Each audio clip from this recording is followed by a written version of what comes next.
tous et bienvenue dans cette nouvelle vidéo.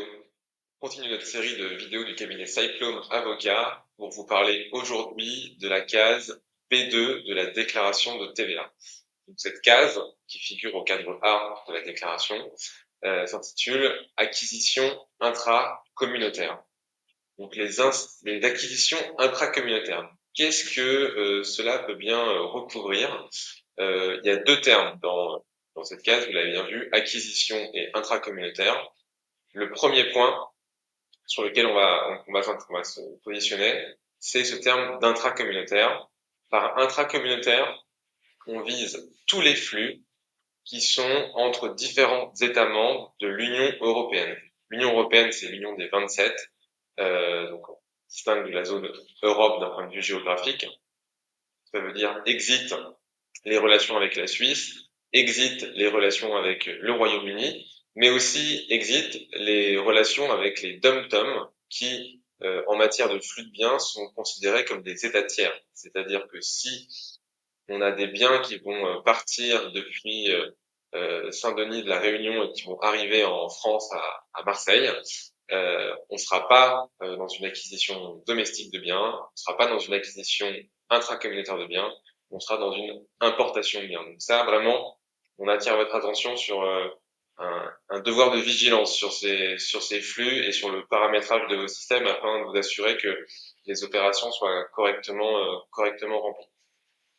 Le deuxième terme qui convient d'identifier dans cette case, c'est celui d'acquisition, puisque on va le voir, et on le voit d'ailleurs, en matière de flux intracommunautaires, les acquisitions intracommunautaires, ça va recouvrir deux types de flux. Le premier, c'est l'achat, donc c'est-à-dire que, par exemple, on a un fournisseur italien qui va vendre des pièces de cuir pour faire des chaussures au profit d'un client français.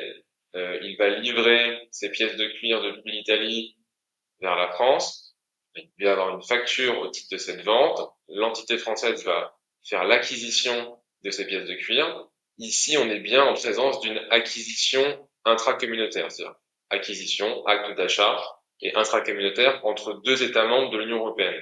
Alors là encore, un point de vigilance, on voit encore trop souvent des clients qui paramètrent leur système comptable et de facturation avec comme seul élément la nationalité du client.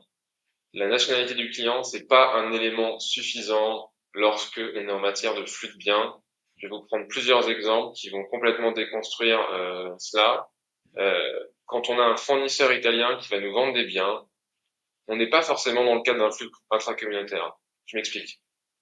Le fournisseur italien, il peut livrer les pièces de cuir dans un entrepôt qui vous appartient, vous, entité française, et qui se trouve en Italie. Dans cette hypothèse-là, on n'a pas de flux intracommunautaire. Par intracommunautaire, c'est-à-dire le passage d'un pays à un autre au sein de l'Union européenne. On est sur une vente domestique de biens en Italie. Au même titre que cela, on peut avoir ce même fournisseur italien qui est propriétaire de lanières de cuir, mais qui se trouve en France, et qui vont être vendus à vous en tant qu'entité française et être livrés en France. Donc, flux de départ France, flux d'arrivée France. Ici, même si c'est un fournisseur italien qui vous a vendu les marchandises, on est sur un flux domestique, cette fois-ci en France. Troisième exemple, ce même fournisseur italien va expédier les pièces de cuir en Allemagne. Ici, on n'a pas d'acquisition intracommunautaire réalisée en France, qui doit être reportée sur votre déclaration de TVA française. Vous avez potentiellement des obligations en Allemagne au titre de ce flux, mais voilà, en fait, vous voyez que avec cet exemple, sur une même relation entre deux parties, un acquéreur français, un vendeur italien, on a des obligations déclaratives qui vont être complètement différentes. Donc vraiment, je vous invite à prêter une attention particulière sur le paramétrage de vos flux et le bon suivi de vos flux. Ça va clairement éviter des catastrophes en matière de TVA. Autre typologie d'opérations qui doivent être reportées dans cette case acquisition intracommunautaire, ça va être les transferts de stock. Les transferts de stock, c'est quoi? C'est la situation dans laquelle vous, en tant que propriétaire, vous allez transférer vos stocks d'un État membre A à un État membre B. Ici, on est dans la case acquisition intracommunautaire, donc flux entrant en France. Et ben, par exemple, reprenons le cas de nos lanières de cuir. Ça va être la situation dans laquelle vous êtes propriétaire d'un stock de lanières de cuir en Italie. C'est vous le propriétaire de ces lanières. Vous allez introduire ces lanières en France, tout en conservant la propriété. Ici, vous allez être obligé de reporter ce flux entre deux États membres de l'Union européenne. On y revient. C'est vraiment le flux physique qui nous intéresse ici. On a un passage de frontière, entre guillemets, entre l'Italie et la France. Donc, on est dans le cas d'un flux intracommunautaire. Ce flux, vous allez devoir le reporter dans la case B2 de la déclaration de TVA. Alors, comment, me direz-vous, sur quelle valeur? Et bien, justement, la question de ces transferts de stock, c'est aussi une question de formalisme de ces transferts. Il faut émettre une facture pro forma sur la base d'un prix et d'une valeur de stock ou d'un prix de marché qui va permettre de reporter le montant sur la déclaration de TVA, mais on le verra ensuite également sur la déclaration MEBI si vous êtes redevable de ce type d'obligation. Donc pour ce type de flux, vous êtes propriétaire en Italie, les biens sont transférés en France, vous devez reporter une acquisition intracommunautaire de ces biens. Et ça, c'est pareil, hein, je vous invite à la plus grande vigilance sur ce type d'opération parce que le problème, c'est que d'un point de vue financier, d'un point de vue comptable, on n'a pas de génération d'écriture. C'est vous, en tant que propriétaire, qui déplacez des biens qui vous appartiennent. Donc, potentiellement, ça peut générer des difficultés à tracer et il faut mettre en place des process qui vont vous permettre de vous assurer que ces données soient correctement reportées. Pour continuer sur ces questions, on le disait, l'importance de correctement remplir la case B2 de sa déclaration de TVA, c'est que les acquisitions intracommunautaires reportées dans la déclaration de TVA vont devoir, pour certaines entreprises qui sont incluses dans l'échantillon retenu par la douane, reporter ces informations dans une déclaration MEBI, déclaration d'enquête statistique. Donc, théoriquement, les flux que vous allez reporter dans votre déclaration de TVA vont aussi devoir être reportés dans votre déclaration MEBI. Donc, il faut cadrer ces opérations et dans le cadre de vos travaux préparatoires, c'est important de toujours faire le lien entre la déclaration de TVA d'un côté et la déclaration MEBI de l'autre pour s'assurer que les opérations soient correctement comptabilisées et qu'on ne se retrouve pas avec des gaps complètement inexplicables ou inexpliqués entre les deux opérations.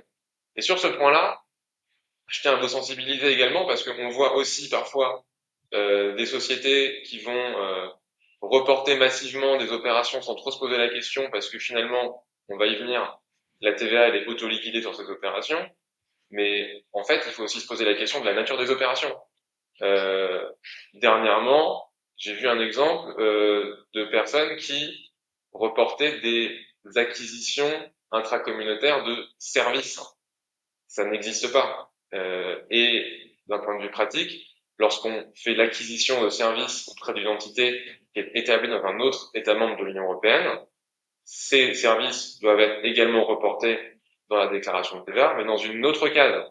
Et si vous commencez à reporter des acquisitions de services dans les acquisitions intracommunautaires, vous voyez tout de suite que dès lors que l'administration, ce qu'elle attend, c'est de retrouver des flux de biens dans cette case, déjà vous vous mettez en risque en cas de non-conformité, vous allez jamais pouvoir cadrer votre déclaration MEBI avec votre déclaration de TVA, puisque en fait, on n'aura pas la même base, alors que naturellement, on doit avoir la même base.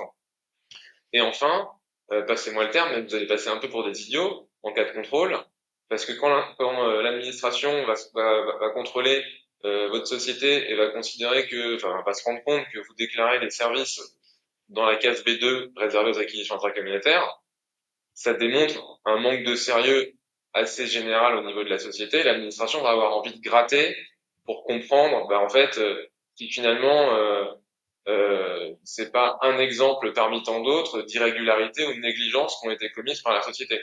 Donc vraiment, Ne négligez pas ces obligations, elles ont un sens, elles ont un impact pour la société, et dans le cadre d'un contrôle, le fait de bien s'assurer que la déclaration est remplie, c'est un élément qui permet d'établir une bonne relation avec l'inspecteur.